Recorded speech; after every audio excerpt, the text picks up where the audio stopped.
This is one of those stories from my childhood that still just gives me the chills thinking back to it even today. It was October, and my family was on vacation to some family resort in Catskill, New York. It was kind of in the middle of nowhere, but there were a decent amount of other families at the resort. There were a lot of kids. I remember the resort being surrounded by forest in all directions, but the actual resort grounds were fairly large.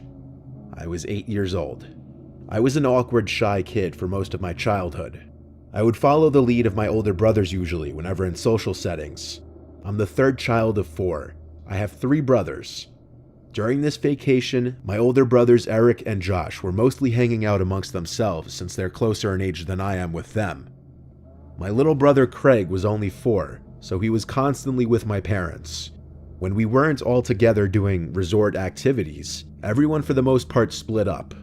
My dad gave all of us money to play games at the arcade inside the activity hall building. My parents assumed I was with my older brothers at one point, but I was actually alone just exploring the resort grounds. I walked around the big cement pathway that looped around the entire resort. I passed by some families playing bocce ball, croquet, and other sports. I was partially looking for my brothers or just anything I could do by myself. I started exploring the inside of the activity hall building, and I found the arcade my dad was telling us about. It was actually a pretty impressively sized arcade. It had a bunch of pinball machines and all the standard classic arcade machines. At the time, most of the games were just a quarter to play. So I looked around the room for a game I wanted to play, and I noticed in one corner of the room this door with this really fogged up looking square glass window in the middle. It was like a special kind of glass that was hard to see through. I thought I could see something through the glass, so I walked a little closer to the door to look through it better, and I saw this humanoid figure standing there, staring through the window. I looked at it for like 15 seconds and it wouldn't move. I could barely see the face of it through the weird glass, but it kind of looked like a Halloween prop. It was Halloween season after all, and so that's what I assumed it was, a decoration meant to scare the kids. I walked away to find a game and ended up playing the Simpsons arcade game.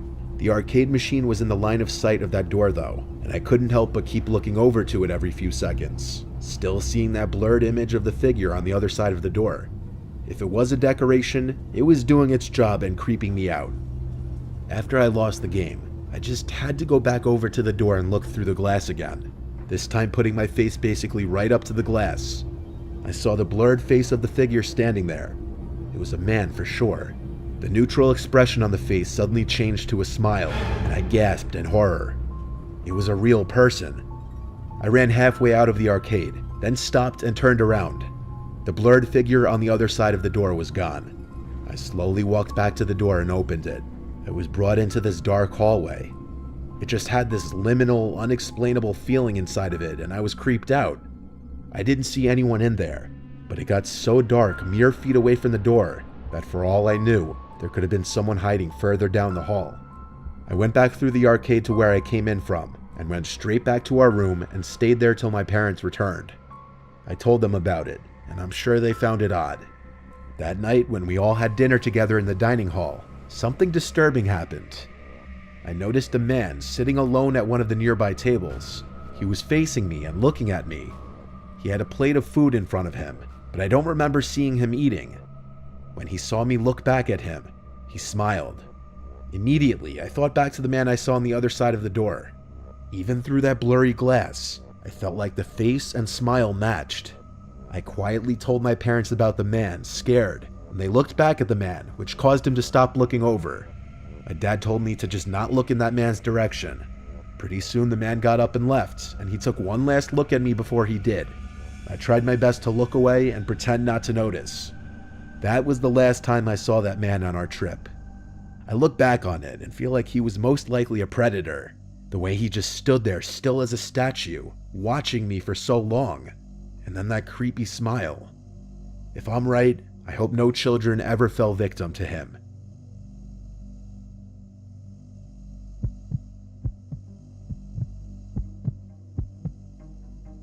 I once dealt with a very bad stalker situation as a male when I was 23. I had met this girl Alyssa who was 19. I actually slid in her DMs on Instagram and it went from there. I was surprised she answered me because she had a lot of followers. We hung out only a few times, but she seemed extremely clingy very quickly, which was a major turnoff for me.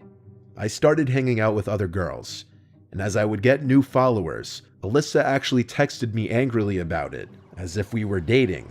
She got mad at me for allegedly ignoring her texts, yet my follower count was going up from new girls. It was pretty comical at first. I didn't really let it bother me. I started talking to this girl, Meg. As our second date, we decided to go to Dave & Buster's. We drank a little before we went, so when we got there, we already kind of had a buzz going. We were playing the Basketball Connect 4 game. That's when my phone kept going off in my pocket. After the timer on the game ended, I checked my phone, and I got 3 texts from a random number and a picture. The picture was of Meg and I in front of the basketball game. The text said, "No way, I'm at Dave & Buster's too." When I went to text back, I saw the text didn't come from another iPhone, so it most likely meant it was sent from some kind of burner number app. I looked in the direction from where the picture was taken. My first assumption was that it was going to be Alyssa, but she wasn't there. It was just a few other groups of people playing different games. I replied, "Who is this?" but there was no response. I showed Meg the text and picture, and she agreed it had to be a friend messing with me. We went across the place to a different game, and it happened again. A few minutes into playing this new game, I got a picture texted to me with both of our backs turned to the person taking the picture, and they were maybe like 50 feet away from us when it was taken. It looked blurry though, like it was zoomed in. This time they sent a text saying, "My favorite game, can you beat my high score, LOL." I told Meg to wait there as I walked to the area where the picture was taken from. I looked all around the immediate area, expecting to see Alyssa or honestly anyone I knew, but it was just a bunch of strangers. Some random lone guy playing some ticket jackpot game, this group of teenagers playing skee-ball. It was a normal scene. I replied to the text again asking, "Who is this?" Then I texted a few of my close friends a screenshot of the pictures, of course asking if it were any of them first. I believed them when they said it wasn't. It could have been anyone, but I did not see Alyssa in there. The person responded to my text, "Who do you think it is?" I said maybe we should go to Meg, and she agreed. We left the building and went to my car. I got a text from the number saying, "Why'd you leave?" I didn't respond. We went to a nearby bar to continue our date, and after that, Meg actually came home with me. Meg and I were in my room when I got a text again. It was from the same number, another text and picture. The text said, "What a lovely house, come outside," and the picture was of my house. Now this was a direct threat. This was not a joke anymore. I wasn't sure if whoever it was still outside my house or not, until I heard a window break from downstairs. I grabbed my Glock 19 from my nightstand and charged downstairs and out the front door. I saw a big guy in front of the house with a big metal baseball bat in his hand. He was acting tough until he saw my gun. Then he dropped the bat and put his hands up. I yelled to Meg inside to call 911 as I had my gun pointed at the man. I recognized him to be one of the lone men at Dave & Buster's playing some ticket jackpot game, which now that I think about it, he was probably just pretending to be playing. I asked him who he was and why he was following me. He immediately said that he was Alyssa's brother, and that basically he was trying to stick up for his sister. I yelled at him that there was nothing to stick up for, all I did was stop answering her. He claimed that Alyssa told him that I hit her, which I screamed at him that was complete bullshit. I only hung out with her a few times and lost interest. I even went as far as to call them both batshit crazy, and he responded saying please don't call the cops.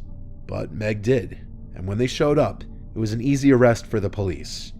I also sent a video of the ordeal to Alyssa, which was the sweetest form of a revenge imaginable. She didn't even reply to it, but I know she saw it. Needless to say, Alyssa's psychotic brother paid for the window, and neither of them have dared to bother me again.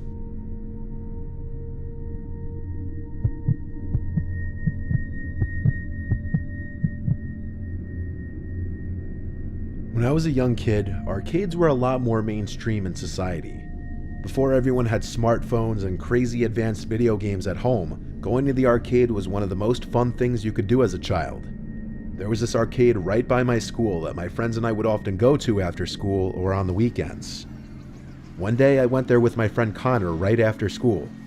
It was kind of quiet there today because it was a stormy day and most kids probably just ran home or got picked up by their parents. so besides a few other kids, we had the place to ourselves. The usual age range of the people there was like 10 to upper teens. Connor and I were playing Street Fighter together when this older guy started watching us play. Looking back now, I'd say he was around 35, which to us when we were 10 seemed super old. Connor and I looked at each other and smirked because we both noticed it and it was kind of awkward. The man started commenting on the gameplay, like cheering us on and having remarks on basically any hits we landed on each other. At first, we laughed, I guess to be polite, thinking he was trying to be funny, but at a certain point it just got weird, like he didn't know when to stop and leave. He watched us play the entire match, and had he not been there, we would have played another, but we decided to migrate to something else just to try to get away from him. As we went over to the air hockey tables, the guy was following us and started talking to us. He introduced himself, but I don't remember the name he gave. He offered to pay for our game of air hockey. We were 10 and we viewed our quarters as gold, so we accepted the guy's offer. Even at 10, we could tell he gave off some kind of antisocial tendencies. He didn't seem completely normal.